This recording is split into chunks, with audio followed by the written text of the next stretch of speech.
E aí, tudo certo? Hoje o papo é reto pra gente resolver uma daquelas dúvidas que dão o que falar, sabe? Até mesmo entre os profissionais da área elétrica. A questão é a seguinte: qual é o lugar certo para instalar o dispositivo de proteção contra surtos, o nosso famoso DPS? Ele vai antes ou vai depois do disjuntor geral? Bom, vamos mergulhar de cabeça nisso e esclarecer de vez. Mas antes de falar da solução, a gente precisa entender muito bem qual é o problema.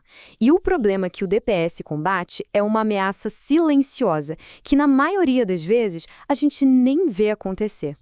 Pensa assim, é como se fosse um inimigo oculto que pode atacar a qualquer momento e o alvo dele são os nossos equipamentos mais valiosos e que muitas vezes, nem tem como substituir. E olha só ele ali, em ação. O que esse gráfico está mostrando é exatamente isso. Um pico de tensão gigantesco e quase instantâneo. É um evento que dura uma fração de segundo, mas, cara, a energia destrutiva que ele carrega é imensa. Então, para deixar bem claro, um surto ou uma sobretensão transitória não tem nada a ver com queda de energia. É justamente o contrário. É um pico, uma pancada violenta de voltagem que a fiação e os aparelhos simplesmente não foram projetados para aguentar. Tá, mas de onde vêm esses surtos? As causas podem ser várias. A mais famosa de todas, claro, são os raios. Mas não é só isso. Manobras que a própria concessionária de energia faz na rede elétrica, ou até mesmo quando a gente liga um motor de grande porte dentro de casa ou do prédio, tudo isso pode gerar esses picos perigosos. Ou seja, a ameaça pode vir de fora, mas também pode nascer dentro da nossa própria instalação. Agora sim, vamos conhecer o herói dessa história, o dispositivo que foi criado especificamente para ser a nossa primeira linha de defesa contra essa ameaça toda. Esse carinha aqui é o DPS. E a função dele é simples, mas ao mesmo tempo genial. Pensa nele como um segurança ultra rápido. Em condições normais, ele fica ali quietinho sem fazer nada. Mas no instante em que ele detecta um surto, ele age.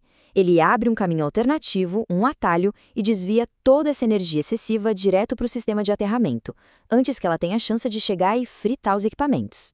Agora, o que é legal neste slide é que a gente consegue visualizar exatamente como ele funciona. Na imagem de cima está tudo normal. A energia passa direto, alimentando os circuitos.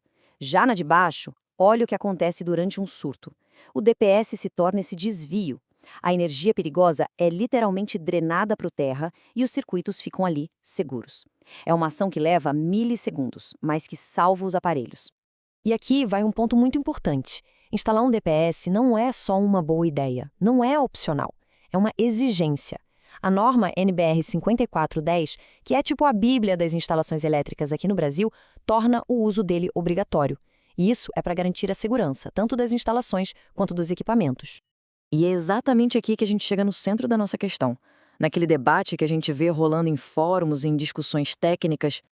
A pergunta é essa, direta e reta. Onde a gente posiciona esse guardião? Ele deve ficar antes do portão principal da instalação, que é o disjuntor geral, ou ele deve ficar depois?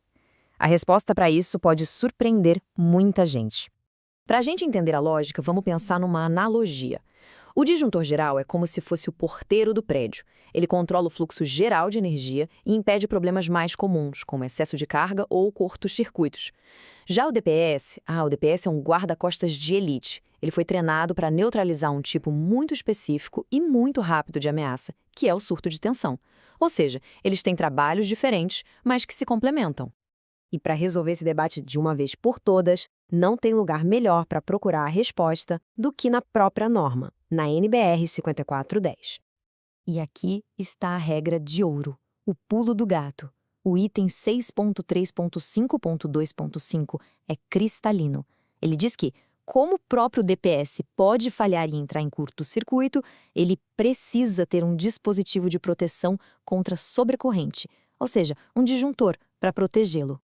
E agora vem o momento de quebrar o mito. Ao contrário do que muita gente pensa, a NBR 5040 não fala instale sempre antes ou instale sempre depois. O que ela faz é estabelecer um princípio. O DPS precisa ser protegido. E a partir daí, ela apresenta cenários.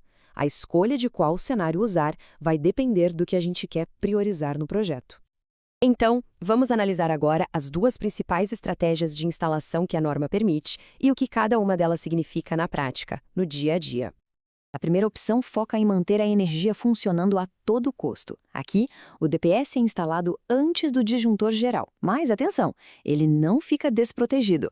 Ele ganha um disjuntor exclusivo só para ele. E qual a grande vantagem disso? Simples. Se o DPS precisar se sacrificar para conter um surto e acabar queimando, ele vai desarmar apenas o seu disjuntor particular. O resto da casa continua com luz.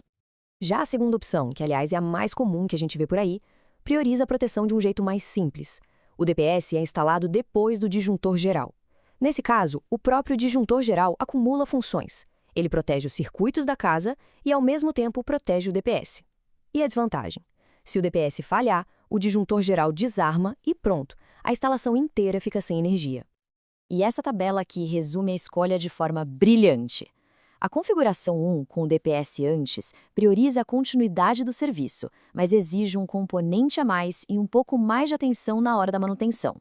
Já a configuração 2, com o DPS depois, é mais simples, mas a gente corre o risco de um apagão geral. E ainda existe uma terceira opção, mais robusta, com redundância, que é a mais segura de todas, mas claro, também é mais cara. No fim das contas, a decisão é essa: o que é mais importante para cada caso. E aqui a gente consegue ver como tudo isso se encaixa no mundo real. Nesse diagrama de um quadro de distribuição, está todo mundo lá. O disjuntor geral, que a gente também chama de DTM, ou disjuntor termomagnético, os DPS, protegendo contra surtos, e o IDR, que é o interruptor diferencial residual, fundamental para proteger a gente contra choques. Todos trabalhando em conjunto, cada um com a sua função específica. Então, no final das contas, se a gente for além da pergunta antes ou depois, qual é a verdadeira lição, a mais importante que a gente tira de toda essa análise? É fundamental entender uma coisa. O DPS é um dispositivo de sacrifício. Ele pode, e em algumas situações, ele vai falhar. Seja porque veio um surto muito mais forte do que ele aguenta, ou por um erro de dimensionamento, ou simplesmente porque a vida útil dele chegou ao fim. E é exatamente por isso, por ele ser mortal, que ele precisa de proteção. Então, a moral da história é essa. A grande lição da norma não é uma localização específica, mas um princípio que não se pode negociar. Não importa onde o DPS seja instalado, se antes ou depois do geral. O que importa é que ele nunca, em hipótese alguma, pode ficar sozinho, desprotegido. Ele precisa de um disjuntor cuidando dele, para isolá-lo em caso de falha. A regra número 1 é proteger o protetor. E para a gente fechar, fica essa reflexão. O quadro de distribuição está lá, protegendo a casa, os equipamentos caros e, o mais importante, as pessoas. Mas essa proteção só vai ser completa de verdade quando o próprio quadro estiver seguro. Essa cadeia de proteção, onde até mesmo o protetor precisa de um protetor, é o que garante que tudo vai funcionar na hora do aperto. Pensa nisso da próxima vez que olhar para o seu quadro de luz. Até a próxima!